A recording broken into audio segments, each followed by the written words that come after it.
سلامونه احترامات او نیکی هیلې په دې وخت په جرمني غاټ ښار منشن کې موجود یو چې کې په منشن کې اکتوبر فیسټ شروع شوه ده. د اکتوبر فیسټ تقریبا 14 تاریخ نه 14 ستمبر نه شروع کیږي د 2 اکتوبر پورې.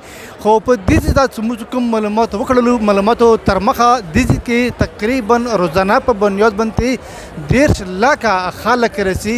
دا ډیر زیات مشهور اکتوبر فیسټ په منشن کې یا مینخ کې د اکثر خلک مینخ یای چې کوم بهرانه دي او چې کوم په جرمن کې پاتې کیږي هغه ته منشن یای.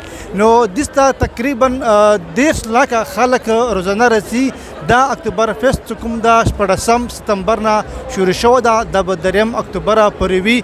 خو دې کې کوم ډیر شون خرڅيږي معلوماتو تر مخه هغه شراب خرڅيږي د دې کې شراب ډیر خلک سکي په دغه فیسټ په دې کې او دې سره کوم نوري معلومات وکړلو د خوراکي کوم مواد هم ډیر خرڅيږي لکه چرګون شولو یا مشي شوالې د نوري شون دي او دې سره مختلفه زنګوي لګیدل دي ډیر جوتي لګیدل دي چې کې هم مشمون دي پر دي هم د غاډو خلکو پر دي او خلک رسي دې کې انجوي کوي خوان خلی. په جرمن کې هم کوم لری خارونه دي هونه هم خلک رسي او د سره کوم د نور مطلب دنیا خلک دي مطلب کوم بهراني خلک دي هم د فیسټ بقاعده رسي.